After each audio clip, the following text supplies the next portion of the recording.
सन 2005 में मैं अपने गांव से लखनऊ में नौकरी के सिलसिले में आया। मेरी नौकरी एक प्राइवेट कंपनी में लग गई थी, इसीलिए यहाँ चला आया था। शुरुआती दिनों में तो मैं अपने एक दोस्त के घर पर रुका हुआ था, मगर मैं चाहता था कि मैं किसी किराए के मकान में रुकूं। मैं उसके घर में फ्री फंड में नहीं रुकना चाहता था, क्योंकि वो मुझसे किराया लेता भी नहीं था। मैंने कुछ दिन अपने दोस्त के यहाँ गुजारे और उसके बाद मुझे एक किराए का मकान मिल गया। जब मैंने अपने दोस्त से वहाँ से जाने की बात की तो वो मुझे मना करने लगा। वो तो चाहता था कि मैं उसी के घर पर रुकूं, लेकिन मेरे बार बार कहने पर वो राजी तो हुआ कि मैं कहीं भी किराए पर रह लूं। मगर जब मैंने उसे वो उस मकान के बारे में बताया जिसको मैंने किराए के लिए ले रखा था, तो उसने मुझे वहाँ पर रहने से मना कर दिया। कारण अजीब सा बताया उसने। कहने लगा कि उसमें भूत प्रेतों का साया है। मैं हंसने लगा। मैंने कहा, भाई ऐसा कुछ नहीं होता है, क्या तूने देखा? वो बोला कि मैंने तो नहीं देखा, मगर कई बार यहाँ पर कुछ लोग रहने आए और हर बार लोगों की यही शिकायत रही कि इस जगह पर कुछ है। अलग अलग लोग झूठ तो नहीं बोल सकते। मैं जानता हूँ कि तू इन बातों को नहीं मानता, लेकिन इन चीज़ों का वजूद होता है। मैं उसकी बात पर हंसने लगा। मैंने कहा कि सुना तो मैंने भी बहुत कुछ है, कि किसी को भूत दिखा, किसी को जिन दिखा, मगर मैं इन बातों को नहीं मानता। उसी बात पर यकीन करो जिसे अपनी आंखों के सामने देखो। खैर, अब मुझे वहाँ पर रहने दो। अगर कोई भूत प्रेत का मसला हुआ तो छोड़ के भाग आऊँगा। ये कहकर मैंने वहाँ से अपना बैग उठाया और अपने ऑफिस की ओर चल दिया। दूसरे दिन संडे था और उस दिन मैंने अपना सामान जो मेरे दोस्त के घर पर था वो अपने घर में शिफ्ट करवा दिया। सामान कम था, इसीलिए दोपहर तक मेरा सामान वहाँ पर शिफ्ट हो गया था। आने से पहले मैंने सफाई करवा दी थी, तो सिर्फ सामान को ही शिफ्ट करना था। सामान को अपनी अपनी जगह पर लगवा दिया और अब मुझे कोई काम नहीं था। मैं आराम से अपने घर आ चुका था। मुझे बहुत अच्छा लग रहा था, सुकून भी था।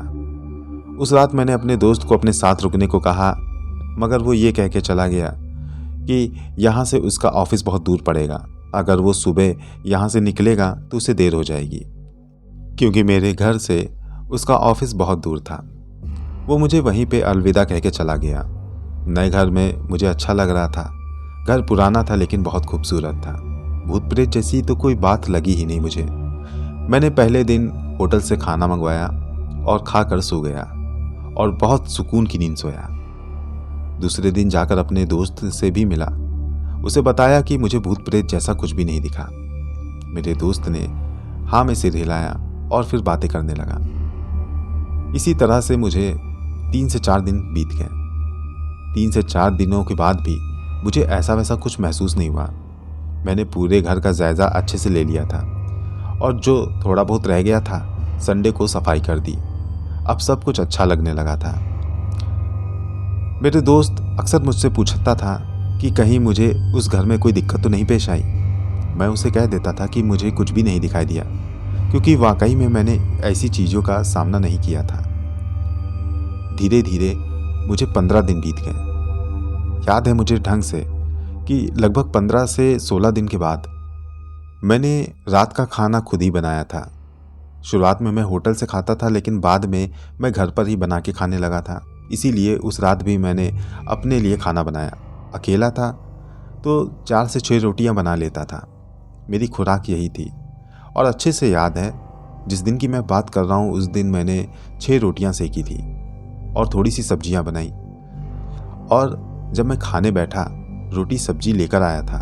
प्लेट में मैंने 4 रोटियां रखी थी। 2 तरह की सब्जियां बनाई थी। मैं सब्जी भी साथ में लेकर आया था। बैठकर खाने लगा। बहुत अच्छा लगा मुझे। मगर जैसे ही मेरी पहली रोटी खत्म हुई और मैंने दूसरी रोटी उठानी चाही तो देखकर दंग रह गया। प्लेट एकदम खाली थी। मैं अपना सिर खुजाने लगा। सोचने लगा कि मैं 4 रोटियां लेकर आया था। मैं थोड़ी देर बैठा रहा, फिर मुझे लगा कि कहीं मेरी गलतफहमी तो नहीं। उठकर गया। 6 रोटियां मैंने बनाई थी, मगर 4 ही साथ में लाया था। इस हिसाब से 2 रोटियां मेरी रसोई में होनी चाहिए थी। रसोई में सिर्फ 2 ही रोटियां थीं और मेरी लाई हुई 4 रोटियां, जिसमें से एक मैं खा गया था और बाकी की 3 गायब हो चुकी थी। मैं सोच में पड़ गया कि कहीं मैंने सपना तो नहीं देखा। मैंने 4 रोटियां सेकी थी। मैं थोड़ा चकरा सा गया क्योंकि पहली बार ऐसी घटना मेरे साथ घटी थी, मगर मैंने इस बात को इग्नोर किया। रखी हुई 2 रोटियों को खा लिया और दूसरे दिन ऑफिस चला गया। जब शाम को लौट कर आया तो थोड़ा आराम करने के बाद खाना बनाया। खाना बनाने के बाद मैं नहाने चला गया और वापस आकर जब मैं खाना निकालने के लिए रसोई में गया, देखकर दंग रह गया क्योंकि खाना फिर गायब था। सबसे पहले तो मैंने खिड़की दरवाजे चेक किए, सब कुछ अच्छे से बंद थे, किसी के अंदर आने का कोई सवाल नहीं था। मैं सोचने लगा कि आखिर ऐसा कैसे हो सकता है। फिर मेरे दिमाग में आया कि हो सकता है किसी बिल्ली ने खाना खा लिया हो। अब यही सोचकर मुझे संतोष करना पड़ा। भूत प्रेत वाली बात मेरे दिमाग में भी नहीं आई। दोबारा बनाकर मैं खाना खाया और उसके बाद जाकर बिस्तर पर लेट गया। दिन भर का थका था तो नींद आ गई। आराम से सोया और सुबह मैं फिर अपने ऑफिस की ओर निकल गया। शाम को जब लौट कर आया तो एक चीज देखकर मैं थोड़ा सा दंग रह गया। मुझे महसूस हो रहा था कि घर की अच्छे से सफाई की गई है। दीवारें, फर्श, घर के सामानों को अच्छे से साफ किया गया है। मैं सोच में पड़ गया कि इतनी सफाई तो मैंने की नहीं थी। मुझे अच्छे से याद था कि सब कुछ इतना साफ सुथरा नहीं था जितना मैं छोड़ के गया था। लेकिन फिर मुझे यूँ लगा कि कहीं ये मेरे दिमाग का कोई वहम तो नहीं। खाना 2 बार गायब हो चुका है, इस वजह से कहीं मैं ज़्यादा तो नहीं सोचने लगा। इग्नोर किया और जाकर मैंने आराम किया। फिर से खाना बनाया और फिर नहाने चला गया। नहाकर लौटा तो खाना सही सलामत रखा हुआ था। मैंने शुक्रिया अदा किया ईश्वर का और फिर खाने बैठ गया। खाने लगा तो मेरे साथ फिर वही घटना घटी। मैंने अभी कुछ ही रोटियां ख़त्म की थी कि प्लेट एकदम खाली हो गई और इस बार तो सब्जियों की थाली भी खाली थी। मैंने इतना खाया भी नहीं था और मेरे आसपास कोई था भी नहीं, तो ये कैसे हो रहा था। यही वो मोमेंट था जब मेरा दिल खौफ के मारे धड़का। मुझे मेरे दोस्त की बात याद आ गई, उस घर में भूत प्रेत हैं। मैं धड़कते दिल के साथ उठा और इधर उधर नजरें दौड़ाने लगा। फिर मैंने प्लेट उठाकर रख दी। मेरा किसी काम में मन नहीं लगा, पलंग पर बैठा रहा। मुझे कभी भी ऐसा कुछ महसूस नहीं हुआ था। फिर मैं यही सब सोचते हुए लेट गया। सोचने लगा कहीं मेरे दोस्त की बात सही तो नहीं। ये सोचते सोचते न जाने कब मैं नींद के आगोश में चला गया। मैं सो रहा था और उसी वक्त मैंने एक ऐसी चीज महसूस की जिसका मैं दावा कर सकता हूं कि मैं नींद में नहीं था। कोई दौड़ते हुए मेरे पास से गया था, जैसे कोई मेरे पास खड़ा हो और दौड़कर दूर गया हो। मेरी आंख खुल गई। मैं देखने लगा, कोई नहीं था। मैंने खिड़की दरवाजे अच्छे से बंद किए थे। मेरी आदत में था कि सोने से पहले मैं सब बंद कर देता था, इसलिए अंदर आने का किसी का सवाल नहीं था। मगर आवाज मैंने सुनी थी। मैंने अपने दिल को किसी तरह से समझाया। डर गया था, थोड़ा कांप भी रहा था, मगर आकर पलंग पर लेट गया। वो रात मेरी करवटें लेते लेते बीत गई। दूसरे दिन ऑफिस जाने की तैयारी किया। मोटरसाइकिल की चाबी उठाने चला तो अपनी जगह से चाबी गायब थी। मैं स्टूल में चाबी रखता था और उस दिन भी मुझे याद था कि जब मैं लौट कर आया था तो स्टूल में ही चाबी रखी थी, मगर स्टूल से चाबी गायब थी। मैं इधर उधर नजरें दौड़ाने लगा और ये करते हुए जब दोबारा मेरी नज़र स्टूल पर पड़ी तो चाबी सही सलामत रखी थी। अब मेरा सिर चकराने सा लगा। यूँ लगा चक्कर खाकर यहीं गिर जाऊंगा। मैं अपने दिमाग पर पूरा भरोसा रखता था, मुझे कोई वहम नहीं हुआ था। खैर मैंने चाबी उठाई और सारी रास्ता यही सोचता रहा कि कहीं मेरे दोस्त की बात सच तो नहीं। मुझे इन दिनों में कोई नुकसान तो नहीं हुआ था, इसलिए मेरी हिम्मत बढ़ी हुई थी। उस दिन भी ऑफिस का काम खत्म करके शाम को मैं घर वापस आया और अपने साथ साथ कुछ इम्पॉर्टेंट फाइल्स भी लाया था। उन फाइल्स को मैंने एक अलमारी में रख दिया और फिर आराम करके खाना बनाने लगा। नहा धोकर मैंने जब खाना खाना शुरू किया तो एक बार अपनी थाली को चेक कर लिया। खाना खाया। उस दिन मेरा खाना गायब नहीं हुआ। अच्छा लगा मुझे और फिर मैं जाकर पलंग पर लेट गया। मैं यही सब सोच रहा था कि बीते दिनों में जो कुछ भी हुआ वो वहम नहीं था। खाना गायब होना, चाबी अपनी जगह से गायब होना, ये सब कोई भी वहम नहीं है। यही सब सोचते हुए मेरी आंख लग गई और मेरी आंख तब खुली जब मैंने किसी के खांसने की आवाज़ सुनी। मकान मेरा 2 मंजिला था और मैं ऊपर की मंजिल में रहता था। नीचे थोड़ा सामान ही रखा था और जब कोई खांसा तो आवाज़ गूंजी सी लगी, जैसे खाली कमरे में आवाज़ गूंजती हो। मैं उठकर बैठ गया, सोचा कि कोई चोर उचक्का तो नहीं छुपा है। आवाज़ मुझे साफ साफ सुनाई दी थी। मैंने हल्का सा नीचे झांक कर देखा, कोई भी नहीं था। आकर वापस पलंग पर लेट गया।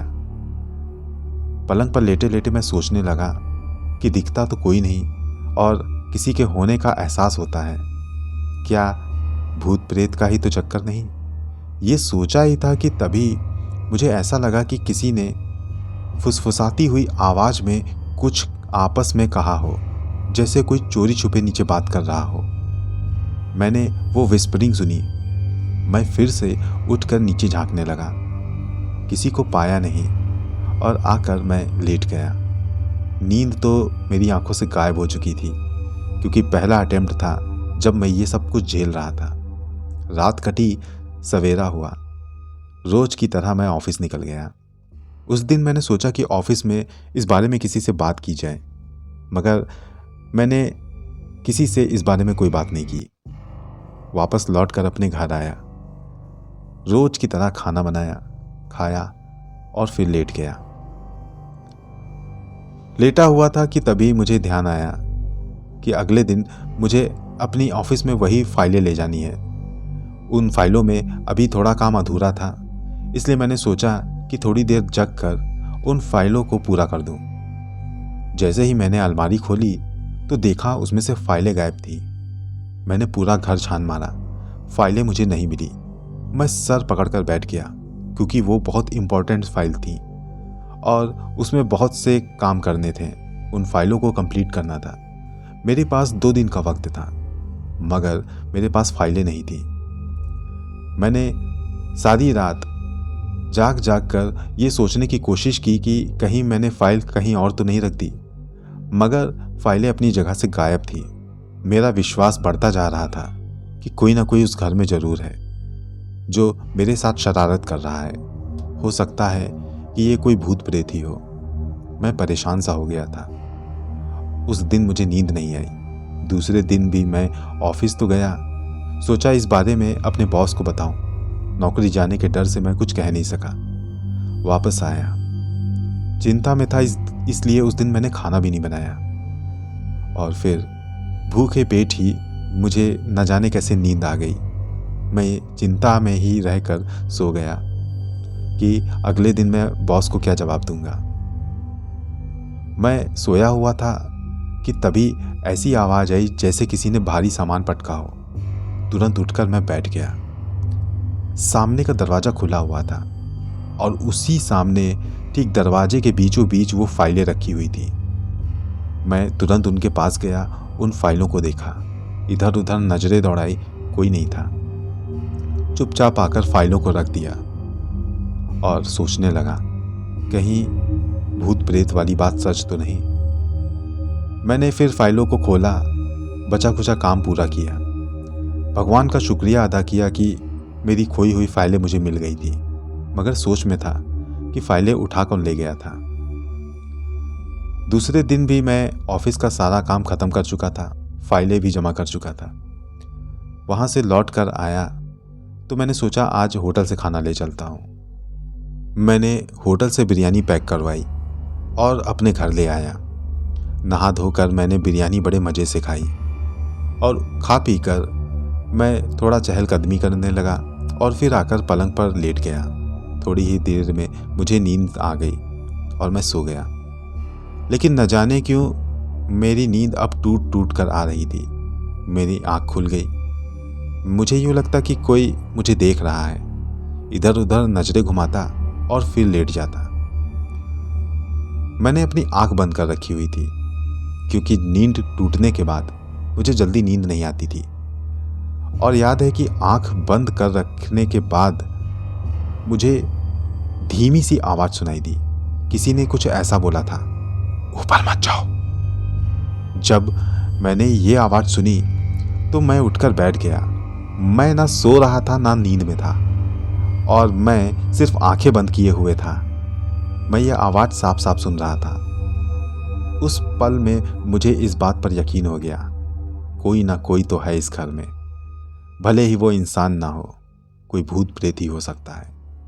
मैं डर तो गया, लेकिन अंदर से दिलचस्पी जागी कि चलो एक बार इन चीज़ों को एक्सपीरियंस किया जाए। कैसे लगते हैं ये लोग, कैसे होते हैं ये लोग।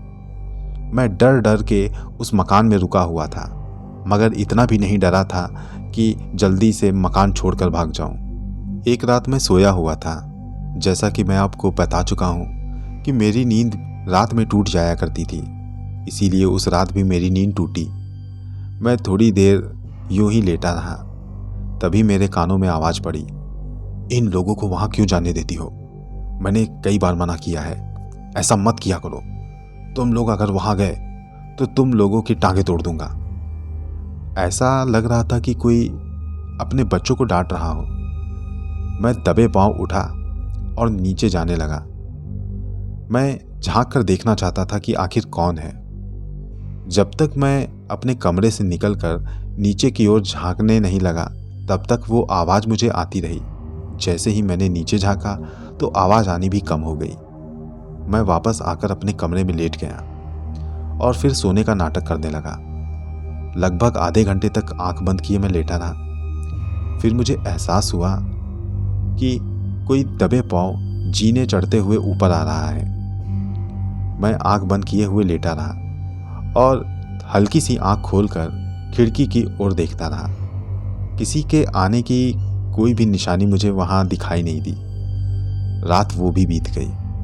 मुझे अब तो पूरा पक्का यकीन था कि वहां पर कोई भूत प्रेत का साया है, और अब मैं इस एहसास के साथ उस घर में रहता था। हिम्मत थी मुझ में, इसीलिए रुका हुआ था। लेकिन सच बताऊं, मैं डरा हुआ भी था। और सबसे ज्यादा तो मैं उस दिन डर गया जब मैंने उसे देखा था। वो लड़की जो मुझे चुपचाप देख रही थी। हुआ यूं कि रात के वक्त खाना खाकर मैं लेट गया था और सोने की कोशिश कर रहा था। न जाने क्यों मुझे उस रात को नींद नहीं आ रही थी। एक तरफ करवट लिया और आंख बंद करके मैं गाना गुनगुनाने लगा। खौफ था नहीं मेरे दिल में कि मेरे साथ कुछ आसेब और भूत प्रेत भी हैं। इन बातों को मैं अपने दिमाग में नहीं लाता था। आंख बंद किए मन में गाना गुनगुना रहा था। मुझे फिर एहसास हुआ कि कोई दबे पांव आकर मेरे कमरे के पास खड़ा है। मैंने तुरंत कोई रिएक्ट नहीं किया। मैं बस उस आहट को सुनने की कोशिश कर रहा था। ऐसा लग रहा था कि कोई औरत मेरे कमरे की बाहर खड़ी है। कुछ ऐसे एहसास ही हो रहे थे। फिर न जाने मुझे क्या हुआ कि मैंने एकदम से करवट ली, और जो मैंने देखा तो यूं लगा कि मेरी धड़कन रुक सी गई, क्योंकि एक औरत मुझे झांक कर देख रही थी। उसका चेहरा मैंने देखा था। गोरी चिट्टी सी औरत थी, कद काठी में भी लंबी थी, और एक झटके में जो चेहरा मेरे दिमाग में छपा था वो बहुत खूबसूरत था। मेरे ऐसा करते ही वो एकदम से दीवार के पीछे हो गई। मेरी हिम्मत ना हुई कि मैं उठकर वहां पर जाऊं। सच कहूं तो ये पहली बार था जब मैं इतना डर गया था। मेरा शरीर थरथरा कर कांपने लगा और माथे पर पसीना आ गया। खौफ के मारे पसीने से पूरा बदन भीग गया। मैंने उसे देखा था, वो वहीं पर मौजूद थी, लेकिन मेरी हिम्मत नहीं हो रही थी कि मैं उठकर वहां तक जाऊं।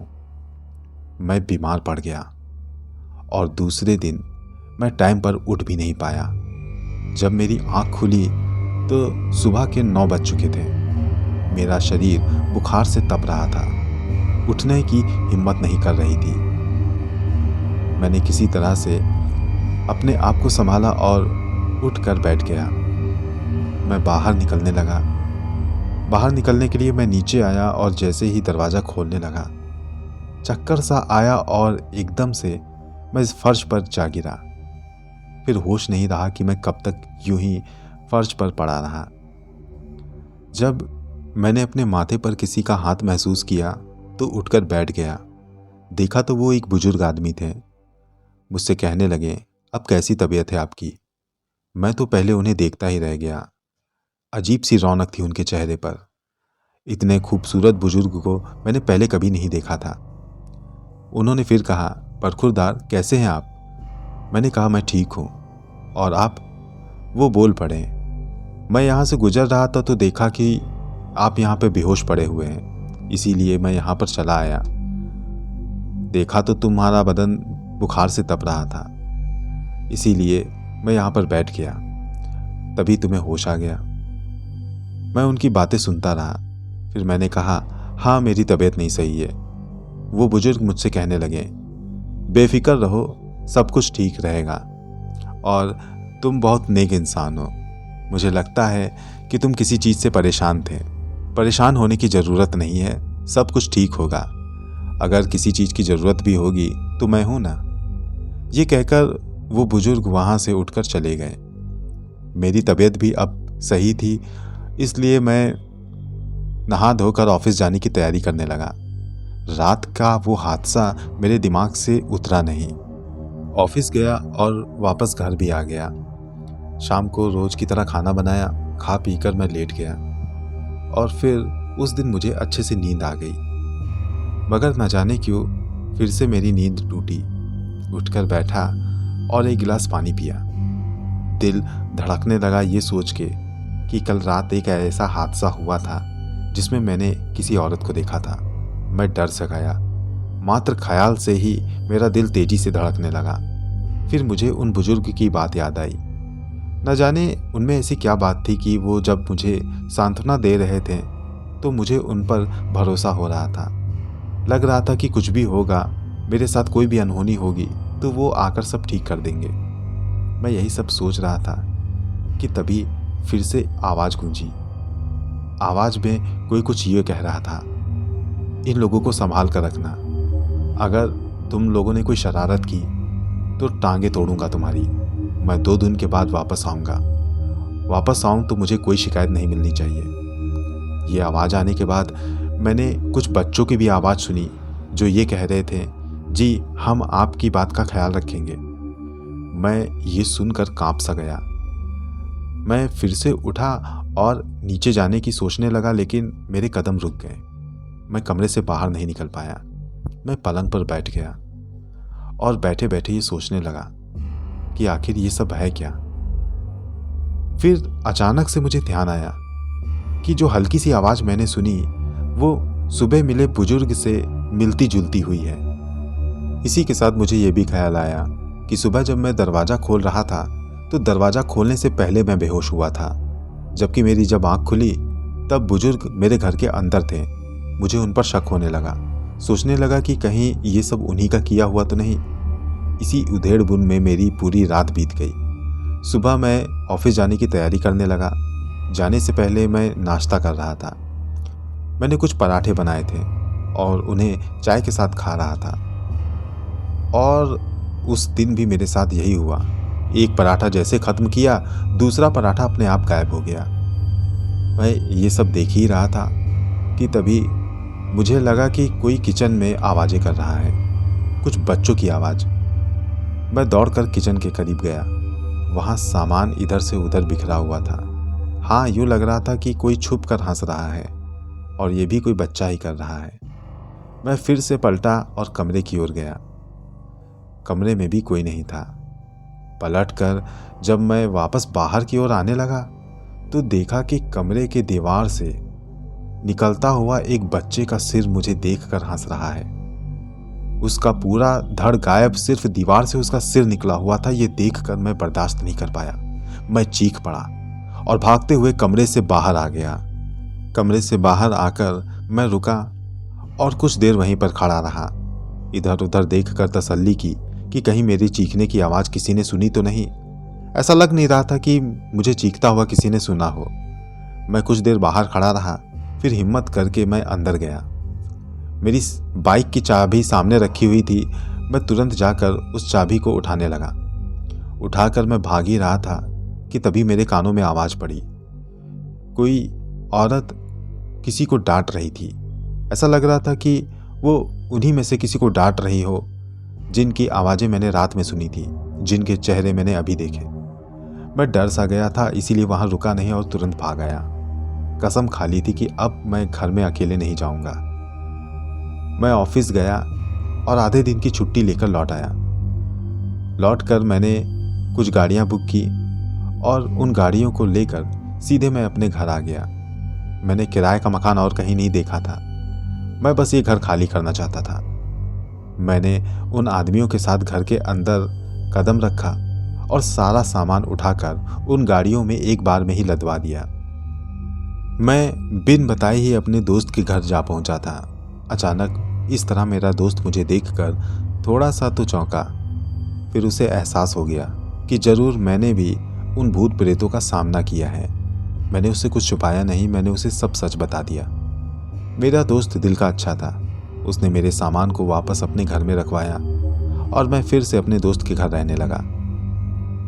2 दिन के बाद मैं अपने ऑफिस में ही काम कर रहा था कि तभी वहाँ का चपरासी आकर मुझसे कहने लगा, आपसे कोई मिलने आया है। मैंने उसे थोड़ी देर में आकर कहने को भेज दिया।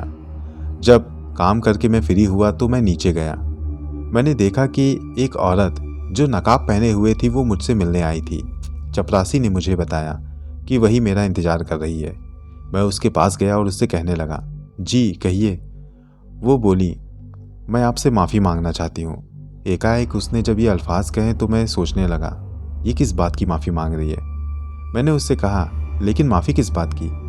वो मुझसे कहने लगी, मेरे यहाँ के बच्चे शरारती हैं, इस वजह से आपको दिक्कत हुई। बच्चे? और आप किस बारे में बात कर रही हैं? ये बोलते हुए मेरा ध्यान अपने घर की ओर ही गया। तभी उसने अपने हाथ से पकड़ा हुआ एक कागज का टुकड़ा मेरे हाथ पे रख दिया और वहाँ से बिना कुछ बोले चल पड़ी। मैंने जब वो कागज का टुकड़ा खोला तो उसमें लिखा हुआ था, हम आपसे माफ़ी मांगना चाहते हैं। हम कौमे जिन्नात से हैं और आपके ही घर में रिहाइश करते हैं। मेरे साथ मेरे बच्चे भी रहते हैं जो बहुत ही शरारती हैं। उन्होंने ही आपके साथ शरारतें की, आपके सामान गायब किए, आपके खाने पीने की चीज़ें गायब की। ये लोग सिर्फ मेरे अब्बू से ही डरते हैं और इसीलिए उनके होने पर ये कोई शरारतें नहीं करते। जब मेरे अब्बू 2 दिन के लिए बाहर गए थे तो घर खाली पाकर ये लोग शरारतें करने लगे। मुझे डर था कि कहीं इनकी शरारतों से खौफजदा होकर आपको कोई नुकसान ना हो, इसीलिए मैं आपसे माफ़ी मांगना चाहती हूँ। वो चिट्ठी में लिखी हुई बातें पढ़कर मेरा सिर फिर से चकरा गया, मगर अब मुझे इन सब बातों पर यकीन हो रहा था क्योंकि जो मैंने देखा था वो झूठ नहीं था। उस चिट्ठी को मैंने खुद संभाल कर रख लिया। आज भी वो चिट्ठी मेरे पास है। आज जब भी वो चिट्ठी मैं खोल कर पढ़ता हूँ मुझे खुद पर यकीन नहीं होता कि ये चिट्ठी किसी जिनजादी की लिखी हुई है।